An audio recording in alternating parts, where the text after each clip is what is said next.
ආයුබෝවන්. අද මම කතා කරන්න බලාපොරොත්තු වෙන්නේ උසස් පෙළ විෂය නිර්දේශයේ දෙවනි පාඩම පරිගණකයේ හැදින්වීමේ පළමු කොටස ගැන. මොකක්ද මේ පළමු කොටසෙන් අපෙන් බලාපොරොත්තු වෙන්නේ? එනම් තොරතුරු හා sannivedana තාක්ෂණය ප්‍රධාන වශයෙන් යුග 4කට බෙදලා ඒ සම්බන්ධව නිර්මාණය වෙච්ච උපකරණ භාවිතා කර තාක්ෂණයන් ගැන තමයි මේ මුල් කොටසින්ම බලාපොරොත්තු වෙන්නේ. ඉතින් එහෙනම් අපිට පුළුවන් මේ තොරතුරු හා sannivedana තාක්ෂණය ප්‍රධාන වශයෙන් යුග 4කට බෙදලා දක්වන්න. එනම් පූර්ව යාන්ත්‍රික යුගය 1450ට පෙර. ඉතින් මේ පූර්ව යාන්ත්‍රික යුගයේදී තමයි ඇබකසය කියන උපකරණය නිර්මාණය වෙන්නේ. ඒ වගේම දෙවනි යුගයේ විදිහට අපිට හඳුනා ගන්න පුළුවන් යාන්ත්‍රික යුගය. ඒතර යාන්ත්‍රික යුගයේදී නැපියර්ගේ ඇද්දල තීරු, ඒ කියන්නේ ජෝන් නැපියර් විසින් සොයාගත්ත 1617, ඒ වගේම බේල්ස් පැස්කල් විසින් හොයාගත්ත ආකලන යන්ත්‍රය, ගොට්ෆ්‍රීඩ් විල්හෙලම් විසින් සොයාගත් ස්ටෙප් ත්‍රිකෝණ යන්ත්‍රය, චාල්ස් බැබේජ් විසින් හොයාගත් ඩිෆරන්ස් එන්ජිම, ඒ වගේම චාල්ස් බැබේජ් සහ ඇඩා ඔගස්ටා එකතු වෙලා නිර්මාණය කරපු ඇනලිටිකල් එන්ජින් කියන නිර්මාණයන් බිහි වෙන්නේ යාන්ත්‍රික යුගයේ. කියන්නේ 1450 සිට 1840 දක්වා කාලය තුලදී. ඒ විට පස්සේ තුන්වෙනි යුගයේ විදිහට අපි හඳුනා ගන්නවා විද්‍යුත් යුගය.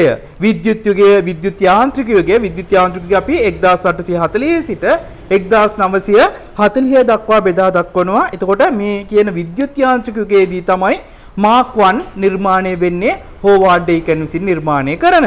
ඉතින් ඊට පස්සේ අපේ හතරවෙනි යුගය විදිහට අපි හඳුනා ගන්නවා විද්‍යුත් යුගය 1940 සිට මේ දක්වා කියලා. එතකොට අපි යුග හතරක් ඉගෙන ගන්නවා: පූර්ව යාන්ත්‍රික යුගය, යාන්ත්‍රික යුගය, විද්‍යුත් යාන්ත්‍රික යුගය සහ විද්‍යුත් යුගය කියලා. එතකොට මේ විද්‍යුත් යුගය තමයි නැවත පරිගණක පරම්පරා හතරකට වර්ගීකරණය වෙන්නේ.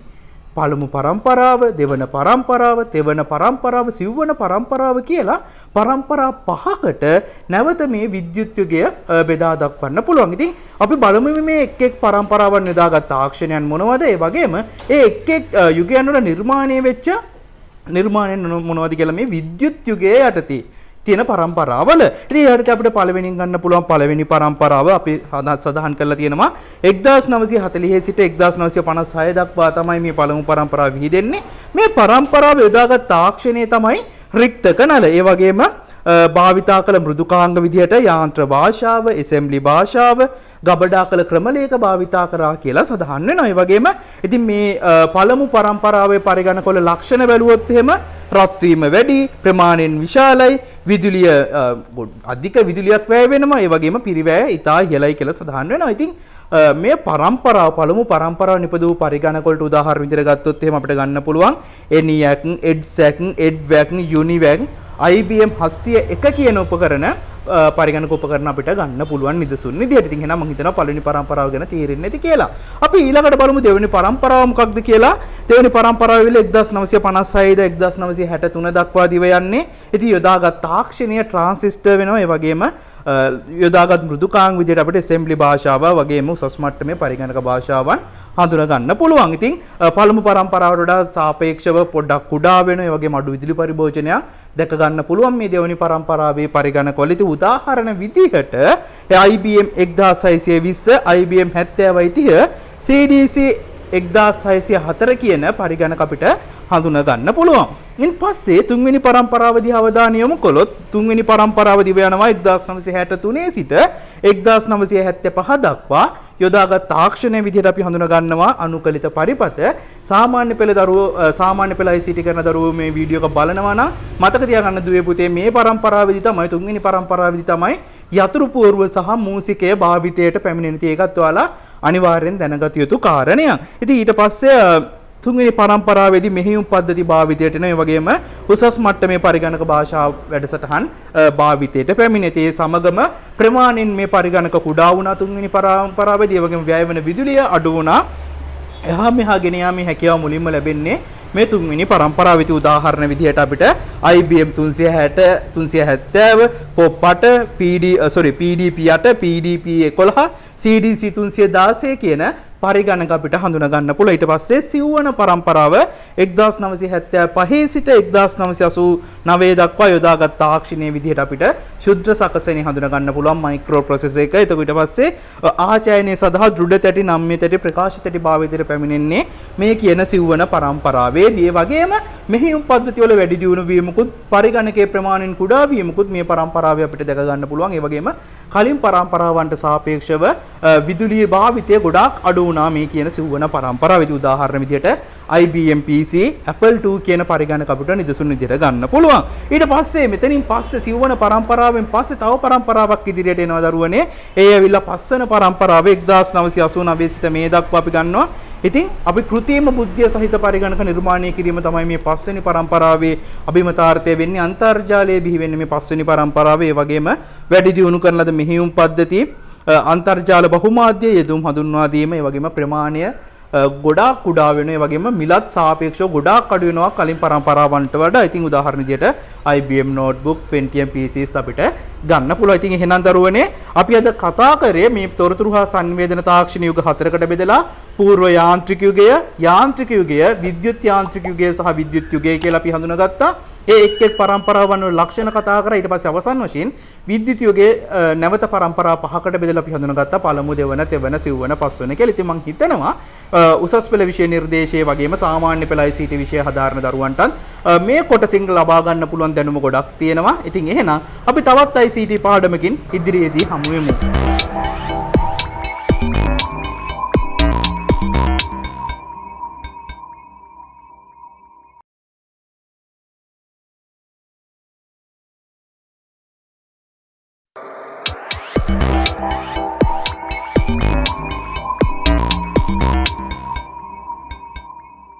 ආයිබෝවන්. අද මම කතා කරන්න බලාපොරොත්තු වෙන්නේ උසස් පෙළ වගේම සාමාන්‍ය පෙළ තොරතුරු හා sannivedana තාක්ෂණය හදාරන දරුවන්ට වැදගත් වෙන පරිගණක වර්ගීකරණය සම්බන්ධව. ඉතින් අපිට මූලික වශයෙන් පරිගණක ආකාර 3කට වර්ගීකරණය කරන්න පුළුවන්. එනම් ප්‍රමාණීය සැලකිල්ලට ගැඹුරු ප්‍රමාණය අනුව වර්ගීකරණය කරන්න පුළුවන්. තාක්ෂණය අනුව මේ වර්ගීකරණය කරන්න පුළුවන්. ඒ වගේම භාවිතා කරන ආකාරය අනුව ආකාර 3කට වර්ගීකරණය කරන්න පුළුවන්. අපි මුලින්ම බලමු කොහොමද අපි ප්‍රමාණය අනුව වර්ගීකරණය කරන්න කියලා.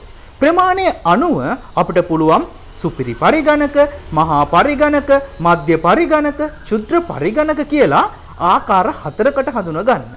මොනවද මේ සුපර් කම්පියුටර්, සුපිරි පරිගණක? සාමාන්‍යයෙන් NASA ආයතනය වගේ ආයතනවල විශාල ගණිතමය, ඉංජිනේරුමය කාර්යයන් සඳහා භාවිතා කරන පරිගණක අපි සුපිරි පරිගණක කියලා හඳුනා ගන්නවා. මේවා ප්‍රමාණයෙන් ඉතා විශාලයි. ඊළඟට මහා පරිගණක කියලා කියන්නේ සුපිරි පරිගණක වලට සාපේක්ෂව වේගෙන් අඩු වුණත් තරමක් ප්‍රමාණයෙන් විශාල, සාමාන්‍යයෙන් අන්තර්ජාලය හරහා වෙළඳාම් සිදු කරන ආයතන ව්‍යාපාරවල තියෙන පරිගණක වලට අපි කියනවා මහා පරිගණක කියලා. ඒ වගේම මධ්‍ය පරිගණක කියන්නේ මිනි කම්පියුටර් කියලා කියන්නේ සාමාන්‍යයෙන් අපි බැංකු කටයුතු සාමාන්‍යයෙන් ওই බැංකු පද්ධතිය වල භාවිතා කරන පරිගණක අපි හඳුනා ගන්නවා මධ්‍ය පරිගණක කියලා. එතකොට අවසන් වශයෙන් ක්ෂුද්‍ර පරිගණක එහෙම නැත්නම් මයික්‍රෝ කම්පියුටර්ස් කියන්නේ අපි භාවිතා කරන ලැප්ටොප්, ඩෙස්ක්ටොප්, ටැබ්ලට්, ස්මාර්ට්ෆෝන් මෙන්න මේ වගේ දේවල් අපි හඳුනා ගන්නවා ක්ෂුද්‍ර පරිගණක එහෙම නැත්නම් මයික්‍රෝ කම්පියුටර්ස් කියලා. එහෙනම් අපිට ප්‍රමාණයේ සැලකිල්ලට ගෙන ආකාර 4කට වර්ගීකරණය කරන්න පුළුවන්. Super computer, main frame computer, mini computer and micro computers කියලා. ඊට පස්සේ අපි බලමු තාක්ෂණය අනුව කොහොමද වර්ගීකරණය කරන්නේ කියලා. අපිට එන තාක්ෂණය අනුව නැවත ආකාර 3කට වර්ගීකරණය කරන්න පුළුවන්. ප්‍රතිසම පරිගණක, සංඛ්‍යාංක පරිගණක සහ මිශ්‍ර පරිගණක කියලා. මොනවද මේ ප්‍රතිසම පරිගණක කියලා කියන්නේ? ප්‍රතිසම පරිගණක කියලා කියන්නේ අපි මේ ඇනලොග් කම්පියුටර්ස් වලට සිග්නල් එක සාමාන්‍යයෙන් මෙන්න මේ විදිහට ගමන් කරන කම්පියුටර්ස් වලට අපි කියනවා ප්‍රතිසම පරිගණක කියලා. ඒ කියන්නේ පරිසරයේ සිදුවන වෙනස්කම් හඳුනා ගැනීම, ඒ කියන්නේ උෂ්ණත්වය, ආර්ද්‍රතාවය වගේ වෙනස් වීම් හඳුනා ගැනීමෙන් අවුට්පුට් නිකුත් කරන පරිගණක. දැන් උදාහරණයක් විදිහට ස්වයංක්‍රීයව නිවෙන පත්තු වෙන විදුලි බල්බයක්. ඒ වගේම වේග මාපකයක් මේකට උදාහරණ විදිහට අපිට ගන්න පුළුවන්. ඊට පස්සේ මොනවද මේ සංඛ්‍යාංක එහෙම නැත්නම් ඩිජිටල් කම්පියුටර් කියලා කියන්නේ? සාමාන්‍ය අපි එදිනෙදා භාවිතා කරන සිග්නල් එක සංඥා වෙන්න මේ විදිහට ගමන් කරන පරිගණක අපි කියනවා. ඒ කියන්නේ 0.1 කියලා ගමන් කරන ඒවට අපි කියනවා සංඛ්‍යාංක පරිගණක කියලා. ඉතින් අවසානයේ මේක මිශ්‍ර පරිගණක කියලා හඳුන්වන්නේ මේ තාක්ෂණයන් දෙකම යොදා ගනිමින් නිර්මාණය කරලා තියෙන පරිගණක අපි මිශ්‍ර පරිගණක එහෙම නැත්නම් හයිබ්‍රිඩ් කම්පියුටර් කියලා හඳුනා ගන්නවා. ඉතින් හොඳම නිදසුන තමයි ECG යන්ත්‍රය. එතකොට මේ ECG යන්ත්‍රය මේ කියන සංඥා දෙවර්ගයෙන්ම භාවිතා කරමින් තමයි ප්‍රතිදානයන් ලබා දෙන්නේ. ඉතින් එහෙනම් පරිගණක වර්ගීකරණයේ අවසන් ආකාරය භාවිතා කරන ආකාරය අනුව අපිට පුළුවන් පොදු කාර්ය පරිගණකද විශේෂ කාර්ය පරිගණකද කියලා වර්ගීකරණය කරන්න. සාමාන්‍ය පොදු කාර්ය කියන්නේ දරුවනේ අපි සාමාන්‍ය අපේ නිවසේ වැඩවලට අධ්‍යාපනික කටයුතු වලට ව්‍යාපාර කටයුතු වලට සාමාන්‍යයෙන් භාවිතා කරන පරිගණක මේවා පොදු කාර්ය පරිගණක කියලා හඳුනා ගන්නවා. විශේෂ කාර්ය පරිගණක කියන්නේ සාමාන්‍ය ඉංජිනේරුමේ කටයුතු සඳහා විද්‍යාත්මක පර්යේෂණ සඳහා යුදමේ කටයුතු සඳහා ඒ සඳහා පමණක්ම නිර්මාණය වෙලා තියෙනවා. එක් කාර්යයකට සුවිශේෂ වූ පරිගණක අපි කියනවා විශේෂ කාර්ය පරිගණක කියලා. ඉතින් මම හිතනවා දරුවන්ට පරිගණක වර්ගීකරණය පිළිබඳ අවබෝධයක් ලැබෙන්නේ නැති කියලා. අපි තවත් පාඩමකින් ඉදිරියේදී හමු වෙමු.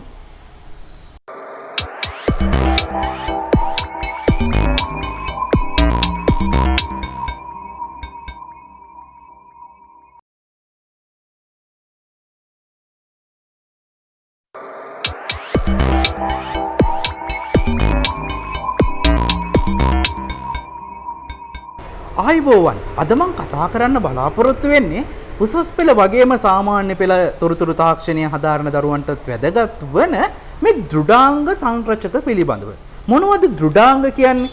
භෞතික වශයෙන් අපිට දක්නට ලැබෙන ස්පර්ශ කරන්න පුළුවන් කොටස් වලට අපි කියනවා දෘඩාංග එහෙම නැත්නම් හાર્ඩ්වෙයාර් කියලා. ඉතින් අපිට මේවා කොටස් කිහිපයක් හඳුනා ගන්න පුළුවන් මෙන්න මේ විදිහට ප්‍රධාන වශයෙන් හાર્ඩ්වෙයාර් මම ප්‍රධාන වශයෙන් මෙන්න මේ විදිහට වර්ගීකරණය කරනවා. input devices මොනවද input devices කියන්නේ?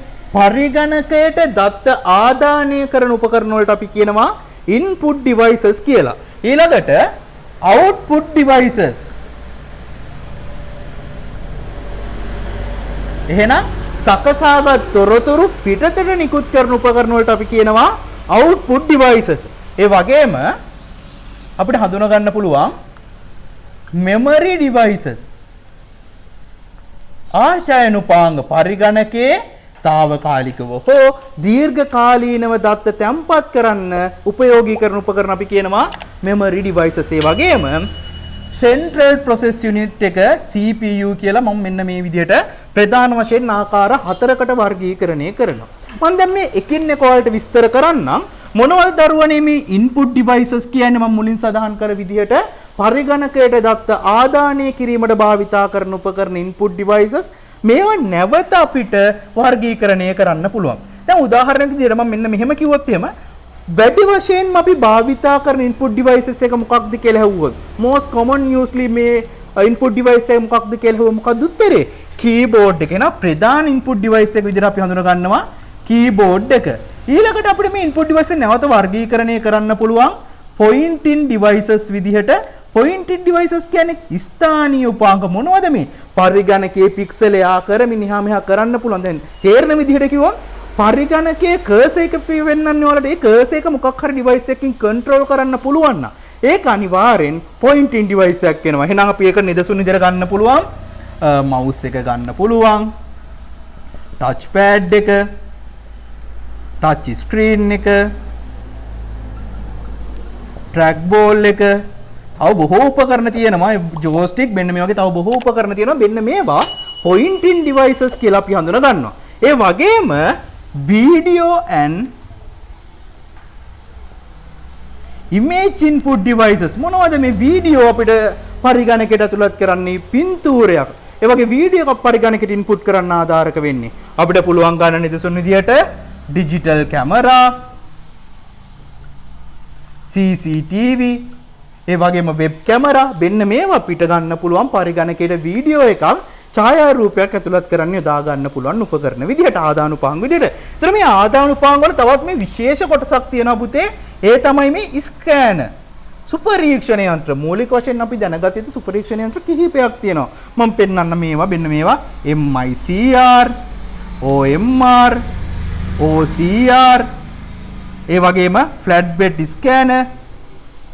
මෙන්න මේ ස්කෑනර් සම්බන්ධව නම් ඔයාලා දැනගන්න ඕනේ. මම මේ සම්බන්ධ වෙනම කතා කරන්න ඉදිරියේදී. ඒ වගේම බාකෝඩ් රීඩර්, මෙන්න මේ වගේ ඒවා ස්කෑනර් යන්ත්‍ර අපිට හඳුනා ගන්න පුළුවන් පරිගණකයට දත්ත ඇතුළත් කරන්න උපයෝගී කරගන්න ලබන. ඉතින් තවත් ඉන්පුට් ඩිවයිසස් කිහිපයක්ම තියෙනවා. ඉතින් ඔයාලට මේවා ඔයාලගේ තියරි නෝට් එක මේ බලලා අවබෝධ කරගන්න පුළුවන්. ඉතින් ප්‍රශ්න තියෙනවා නම් අහන්න පල්ලෙහා කමෙන්ට් බොක්ස් එකේ දාලා මම ඔයාලට විස්තර කරන්නම්. ඊට පස්සේ මම අවුට්පුට් ඩිවයිසස් වර්ග කරලා පෙන්නන්නම්. අවුට්පුට් ඩිවයිස ප්‍රධාන වශයෙන් අපිට ආකාර කිහිපයකට වර්ගීකරණය කරන්න පුළුවන්. එහෙනම් ඒ ඇවිල්ලා මේ අවුට්පුට් ඩිවයිස් ප්‍රධාන වශයෙන් අපි වර්ගීකරණය කරනවා දෘඩ පිටපත් ලබා දෙන සහ මෘදු පිටපත් ලබා දෙන ප්‍රතිදානුපාංග කියලා. ඒ කියන්නේ මම මුලින්ම හાર્ඩ් කොපි ලබා දෙන අවුට්පුට් ඩිවයිස් වර්ග කරන්න. හાર્ඩ් කොපි කියන්නේ මේ ස්පර්ශ කරන්න පුළුවන් විදිහට ප්‍රතිදානයක් නිකුත් කරන උපාංග. ඉතින් උදාහරණ විදිහට ගන්න පුළුවන් මූලික වශයෙන්ම printer එක. printer එකේ ආකාර කිහිපයක්ම තියෙනවා. අපිට පුළුවන් මේ printer ආකාර දෙකකට වර්ගීකරණය කරන්න. කොහොමද printer ආකාර දෙකකට වර්ගීකරණය කරන්නේ? අපිට පුළුවන් impact and non impact කියලා වර්ගීකරණය කරන්න. impact කිව්වේ මොකක්ද? impact කියන්නේ සංඝට්ටන මුද්‍රණය. ඝට්ටණය වෙමින් මුද්‍රණය වෙනවා නම් අපිට අපි ඒව හඳුන්වනවා impact printer විදිහට. අපිට උදාහරණ විදිහට ගන්න පුළුවන් line printers ගන්න පුළුවන්. ඒ වගේම dot matrix printer අපි ගන්නවා මේ impact printer විදිහට. ඊට පස්සේ non impact වලට example විදිහට අපිට ගන්න පුළුවන්. ඒ කියන්නේ ඝට්ටණය වීමකින් තොරව terminal printer, laser printer වගේ ගන්න පුළුවන්. ඊට පස්සේ මේ soft copy ලබා දෙන output device මොනවද? බලමු මොනවද ලබා දෙන්නේ? මූලිකවම ලබා දෙන්නේ මොනිටර් එකකින්. ඉතින් මොනිටර් එක display unit එක අපිට ආකාර කිහිපයකට බෙදන්න පුළුවන්. CRT, LCD, LED මේ වගේ ආකාර කිහිපයකට බෙදලා මොනිටර් එක දක්වන්න පුළුවන්. ඒ වගේම hard copy වලටයි soft copy වලටයි අමතරව තවත් ප්‍රතිදාන ලබා දෙන ආකාරයක් තියෙනවා. මොනවද ඒවා? ශබ්ද sounds. එහෙනම් sounds ලබා දෙන්නේ මොන වගේන්ද? speakers වලින් කියලා අපිට හඳුනා ගන්න පුළුවන්. ඉතින් එහෙනම් මම හිතනවා දැන් එහෙනම් output devices ගැනත් යම් අවබෝධයක් ලැබෙන්නේ නැති කියලා. මීට වඩා මේවා තව වර්ගීකරණය කරලා example දෙන්න පුළුවන්. නමුත් මෙතනදී මම ඔයාලට අත්‍යවශ්‍යම දේවල් පමණක් ලබා දෙන්න උත්සාහ කරනවා. ඉතින් ඊට පස්සේ memory devices. මොනවද මේ memory devices කියන්නේ?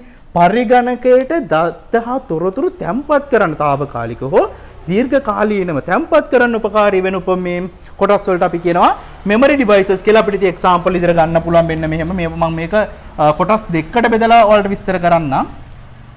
එකක් ඇවිල්ලා මේ తాවකාලිකව දත්ත හා තොරතුරු තැන්පත් කර ගන්නා memory device විදිහට අපිට හඳුනා ගන්න පුළුවන්. මම මෙහෙම primary memory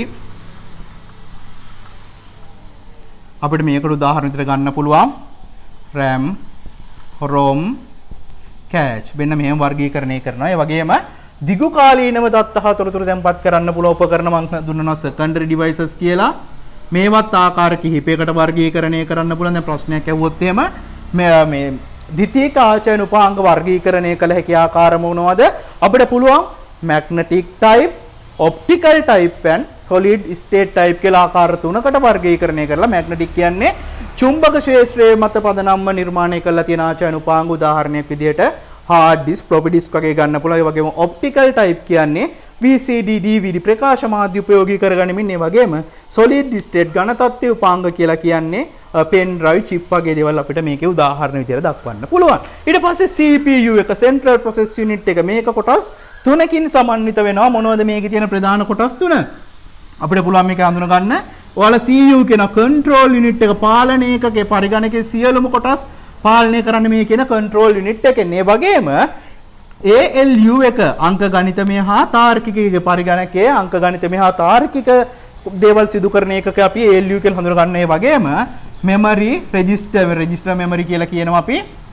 එතකොට මෙන්න මේකෙන් තමයි RAM එක එහෙම දේවල් තියෙනකන් తాවකාලිකව මතකේ තබාගෙන ALU එකන් ප්‍රාථමික මතකයත් අතරේ හා මෙහා දත්ත ගෙනියන්න උදව් වෙන්නේ. ඉතින් මෙන්න මේ කොටස් තමයි දෘඩාංග සංරචක කියලා අපිට ඔය දෙවනි පාඩමේ උගන්වන්නේ. ඉතින් මේ සම්බන්ධව ඉතින් O level, A level, ICT කරන දරුවෝ හැමෝම දැනගන්න ඕනේ. මොන හරි ගැටලු තියෙනවා නම් මේ සම්බන්ධව ඔයාලා මගේ පල්ලෙහා කමෙන්ට් බොක්ස් එකේ දාන්න. මම ඔයාලට මේක විස්තර කරලා දෙන්නම්. අපි තවත් වීඩියෝ එකකින් ළඟදීම හමු වෙමු.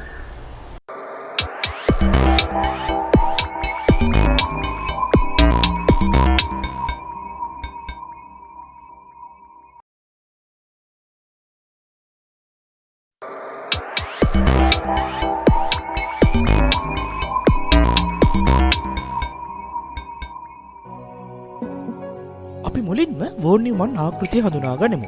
1945 දී ගණිතඥයෙකු ජෝන් වෝන් නියුමන් පරිගණක සඳහා භාවිත කළ හැකි වූ නව සංකල්පයක් හඳුන්වා දෙනු ලැබුවේ. ඒ මූලික අදහස වූයේ පරිගණක යන්ත්‍රයක භෞතික වශයෙන් වෙනස්කම් නොකරමින් ඒ තැන්පත් කරන ලද වැඩසටහන් ආශ්‍රයෙන් එක් පරිගණකයක් මගින් විවිධාකාර වැඩ කටයුතු කළ යුතුය යන්නයි. වර්තමානයේ භාවිතා කරන පරිගණක යන්ත්‍ර සඳහා පදනම් වී තිබෙන්නේ මෙන්න මේ කියන සංකල්පය. වෝන් නියුමන් ආකෘතිය ප්‍රධාන කොටස් පහකින් සමන්විත වෙනවා. එනම් ඉන්පුට් ආදාන, අවුට්පුට් ප්‍රතිදාන, ඒ වගේම සෙන්ට්‍රල් ප්‍රොසෙස් යුනිට් එක ප්‍රධාන කොටස් තුනකින් මේකේ තියෙනවා. මෙමරි රෙජිස්ටර්, ALU ඒ කියන්නේ අංක ගණිතමය හා තාර්කික ඒකකය, කන්ට්‍රෝල් යුනිට් එක. එමෙන්ම මතකයේ කොටස් දෙකකට බෙදලා මෙතන සඳහන් වෙනවා ප්‍රයිමරි මෙමරි සහ සෙකන්ඩරි මෙමරි ලෙස. ඉතින් ඔයාලා මෙතන මේ රූප සරහන වෙත අවධානය යොමු කරනකොට මෙහිදී කළු පාට තනීරෙන් ගමන් කරලා තියෙන්නේ විධාන සංඥා. ඉතින් අපි දැනගන්න ඕනේ විධාන සංඥා නිකුත් කරන්නේ CPU එකේ තියෙන control unit එකේ. එතකොට අනිත් කඩේ වලින් දැක්වෙන ගලා යාම දක්වලා තියෙන දත්ත හා උපදෙස් ගලා යාම උදාහරණයක් විදිහට අපි පරිගණකයට යම් දෙයක් ඇතුළත් කරනකොට ඒ මුලින්ම ගමන් කරන්නේ ආදානුපංගයක් කරා ප්‍රාථමික මතකයට. ඉතින් මේ අවස්ථාවේ අපිට අවශ්‍ය නම් එය ද්විතීයික ආචාර්ය අනුපාංගික උදාහරණයක් විදිහට hard disk එකට save කරගන්න පුළුවන්. එවෙන්ම hard disk එකේ තියෙන දෙයක් නැවත අපිට ලබා ගැනීමේ හැකියාවක් තියෙනවා. ඒ වගේම අපිට අවශ්‍ය දෙයක් printer එක අපි ඡායාරූපයක් pen එකේ තියෙන ඡායාරූපයක් අපිට පුළුවන් printer එක කරා print කරගන්න. ඉතින් එතකොට ඒ preview වෙන්නේ ප්‍රාථමික මතකයේ. එතකොට output එක ලබා දෙන්නේ printer එකෙන්. ඉතින් අපි තවත් මේක තේරෙන විදිහට කිව්වොත් යතුරු පූර්ව මුසිකේ වැනි ආදාන උපාංගයක් මගින් ආදානය කරනු ලබන දත්ත උපදෙස් මුලින්ම ගමන් කරනුයේ ප්‍රධාන මතකයේවත් ප්‍රාථමික මතකයේ වෙතටයි. ඉන්පසු මෙම දත්ත සැකසීම සඳහා මධ්‍ය සැකසුම් මේක වෙත යොමුයි. මධ්‍ය සැකසුම් මේකකය මගින් සකස් කරන ලද දත්ත සහ උපදෙස් තොරතුරු ලෙස නැවත යොමු වන්නේ ප්‍රාථමික මතකයේ වෙතටයි. එහිදී පරිගණක මොනිටරය හෝ මුද්‍රකය වැනි ප්‍රතිදාන උපාංගයක් මගින් එම තොරතුරු ප්‍රතිදානය කරනු ලැබේ. එසේම එම තොරතුරු තැන්පත් කිරීම සඳහා ද්විතීයික මතකයේ වෙත යොමු වීමද ද්විතීයික මතකයේ ඇති තොරතුරු අවශ්‍ය වූ විට නැවත ප්‍රාථමික මතකයේ හරහා ප්‍රතිදානය වීමද සිදුවේ. පාලන ඒකකයේ විසින් පරිගණක පද්ධතියක ඇති සියලුම උපාංග වෙත පාලන සංඥා නිකුත් කරනු ලැබේ. ඉතින් මම හිතනවා අද ඔයාලට වෝන් නියුමන් ආකෘතිය ගැන දලා අයිඩියා එකක් එන්න ඇති කියලා. ඉතින් තවත් මේ වගේ වීඩියෝ එකකින් අපි නැවත හමු වෙමු. මතක ඇතුව මගේ channel එක subscribe කරන්න. Thank you. Drop it.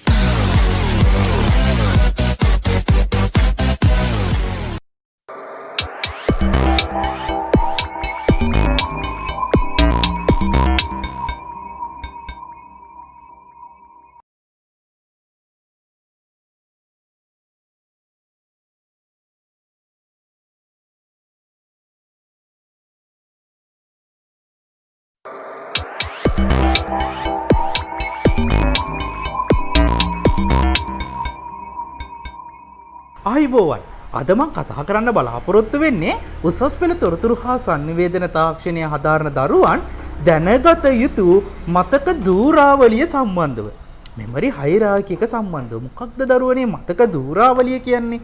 මතක ධූරාවලිය කියන්නේ පරිගණක මතකයේ සිට සකසනේ දක්වා දත්ත ගෙන යාමේ කාර්යක්ෂමතාව මත මතක උපාංග මේ පෙළගස්වන එක. අපි මේක මතක ධූරාවලිය කියලා හඳුන ගන්නවා. මම මේකේ රූප සටහනක් දාලා තියෙනවා. ඔයාලට පේනවා දරුවනේ මේකේ හෙලින්ම තියෙනවා රෙජිස්ටර්. ඊට පස්සේ cache memory, main memory, flash memory, magnetic, optical, magnetic tape මෙන්න මේ විදිහට දීලා තියෙනවා. ඉතින් මේක දැනගන්න ඕනේ මෙන්න මෙහෙමයි. මේ මතක ධූරාවලියේ පහළ සිට ඉහළට ඉහළ සිට පහළට එනකොට මේ මතක උපාංගවල ධාරිතාවය මොකද වෙන්නේ? පල්ලෙහාට එද්දින් වැඩි වෙනවා. ඒ වගේම පහළ සිට ඉහළට ගමන් කරනකොට මතක ධූරාවලියේ එතකොට වෙන්නේ ධාරිතාවය ක්‍රමෙන් අඩු වෙනවා. නමුත් වේගය මොකද වෙන්නේ? ඉහළ යනවා. එතකොට දැන් ඔයාලට දකින්න තියෙන මේ උඩින්ම සඳහන් රෙජිස්ටරේ තමයි දරුවනේ වඩා වේගයෙන්ම දත්ත එහා මෙහා ගෙන යාමේ හැකියාව තියෙන්නේ. ඊට පස්සේ වාරක මතකයේ වාරක මතකයේ L1 L2 L3 කියලා තියෙන කොටස් තුන. ඒ වගේම මේන් මෙමරි එක, RAM එක, ඊට පස්සේ flash memory, magnetic disc, optical disc, magnetic tape. දැන් සාමාන්‍යයෙන් මේකේ ධාරිතාවය ඊටාම කුඩයි. ඒ වගේම දරුවනේ මතක තියාගන්න ඕනේ මේ පහළ සිට ඉහළට ගමන් කරනකොට වේගය වගේම මිලත් වැඩි වෙනවා. එතකොට මෙන්න මේ වගේ ලක්ෂණ දැනගන්න ඕනේ. මතක ධූරාවලිය කියලා කියන්නේ පරිගණක මතකයේ සිට සකසනේ දක්වා දත්ත ගෙන යන කාර්යක්ෂමතාවය අනුව මේ මතක උපාංග පෙළ ගස්වන එක. එතකොට මේ මතක ධූරාවලියේ ඉහළ සිට පහළට ගමන් කරනකොට මොකද වෙන්නේ? ධාරිතාවය වැඩි වෙනවා, මිල අඩු වෙනවා, ඒ වගේම වේගයන් අඩු වෙනවා. නමුත් මේ මතක ධූරාවලිය පහළ සිට ඉහළට ගමන් කරනකොට මොකද වෙන්නේ? ධාරිතාවය අඩු වෙනවා, නමුත් වේගයත් වැඩි, මිලත් වැඩි. ඉතින් මේක තමයි මතක ධූරාවලිය කියලා අපි කියන්නේ. අපි එහෙනම් තවත් තොරතුරු හා සංවේදන තාක්ෂණයේ සම්බන්ධ විෂය කොටසකින් හමු වෙමු.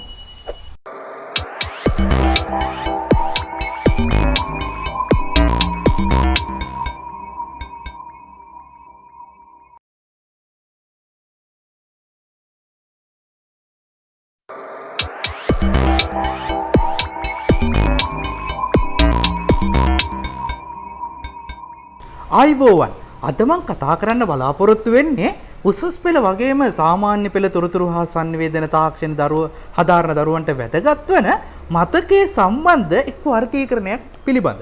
දැන් අපිට පුළුවන් පුතේ මතකය වර්ගීකරණය කරන්න ප්‍රාථමික මතකය සහ ද්විතීක මතකය කියලා. ඒ වගේම මතකයේ නැවත ආකාරය දෙකකට වර්ගීකරණය කරන්න පුළුවන් මේ විදුලි බලය සම්බන්ධ කරමින්. ඒ කොහොමද? අපිට පුළුවන් නශ්‍ය මතකයේ සහ නශ්‍ය නොවන මතකයේ කියලා ආකාර දෙකකට වර්ගීකරණය කරන්න. එතකොට මේ නශ්‍ය මතකය කියලා කියන්නේ විදුලිය ලැබෙන කාලය තුලදී පමණක් මතකයේ තැන්පත් කරන් ඉන්න පුළුවන් උපාංග අපි හඳුන්වනවා නශ්‍ය මතකය කියලා. එතකොට නශ්‍ය නොවන මතකය කියලා කියන්නේ පරිගණකයේ විදුලි බලය තිබුණද නැතද අය නශ්‍ය නොවන මතකයේ තියෙන උපාංග වලට පුළුවන් දත්ත තැන්පත් කරගෙන තියාගන්න. ඉතින් අපි මේ සම්බන්ධව පොඩ්ඩක් විස්තරාත්මකව සාකච්ඡා කරමු. මේ නශ්‍ය මතකය අපිට උපාංග කිහිපයක් හඳුනා ගන්න පුළුවන්.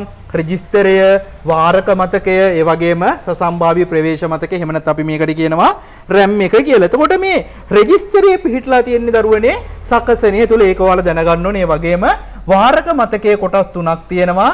L1, L2, L3 කියලා. එතකොට මෙන්න මේකෙන් ප්‍රධාන මතකයේ සිට දත්ත සකසනේ දක්වා දත්ත අරන් යන්න අපිට මේ කියන වාරක මතකය අවශ්‍ය වෙන. ඒ වගේම සසම්භාවී ප්‍රවේශ මතකය කියලා අපි කියන්නේ සැකසීමට අවශ්‍ය දත්ත සහ උපදෙස් සකස් කළ දත්ත తాවකාලිකව රඳවා තබා ගන්න ඒකකේ අපි මේ සසම්භාවී ප්‍රවේශ මතකය.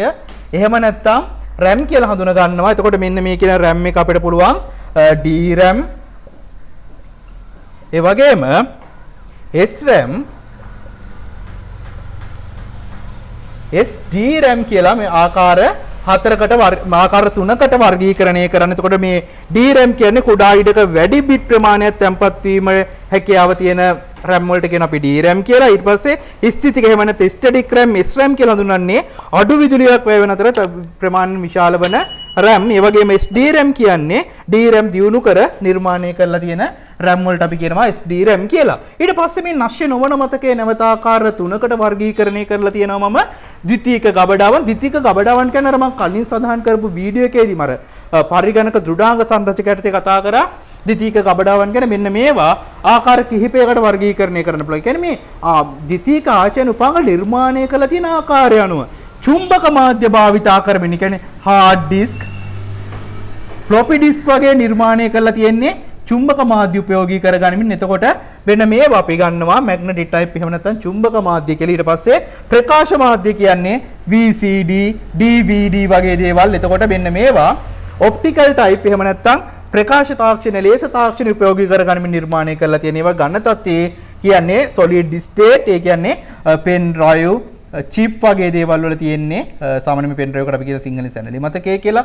chip වගේ උපාංග තියෙන්නේ, ඒ කියන්නේ දත්ත කියවීමේ හැකියාව තියෙන්නේ මේ ඝන තත්ත්වයේ solid state type කියන තාක්ෂණයෙන් තමයි. එතකොට මේ ද්විතීක ගබඩාව මෙන්න මේ විදිහට ආකාර තුනකට වර්ගීකරණය කරන්න පුළුවන්. ඔයාලට මතක නම් දරුවනේ මේ පටන මාත්‍ර මතකය. ඒ කියන්නේ ROM එක අපි මතකය ප්‍රාථමික සහ ද්විතීක කියලා වර්ගීකරණය කරනකොට ප්‍රාථමික මතකයේ පැත්තේ තමයි තිබ්බේ ROM එක. නමුත් නශ්‍ය සහ නශ්‍ය නොවන මතකයේ විදිහට වර්ගීකරනකොට ROM එකේ තියෙන්නේ නශ්‍ය නොවන මතකයේ ඒක විශේෂ දෙයක්. ඒක ඔයාලා මතක තියාගන්න ඕනේ. ඒ වගේම මේ චුම්බක පටි ධාරිතාවෙන් ඉතා ඉහළ මැග්නටික් ටේප් සාමාන්‍යයෙන් ඔය සේව පරිගණකවල බෑකප් තියාගන්න වගේ තමයි අපි මේ කියන මැග්නටික් ටේප් භාවිතා කරන්නේ. එතකොට මේ මතකයේ සම්බන්ධ නශ්‍ය සහ නශ්‍ය නොවන මතකයේ ගැන ඔයාලා අනිවාර්යෙන් දැනගත යුතු වෙනවා. මම හිතනවා යම්කිසි අවබෝධයක් මේ කොටසින් ලැබෙන්නේ නැති කියලා.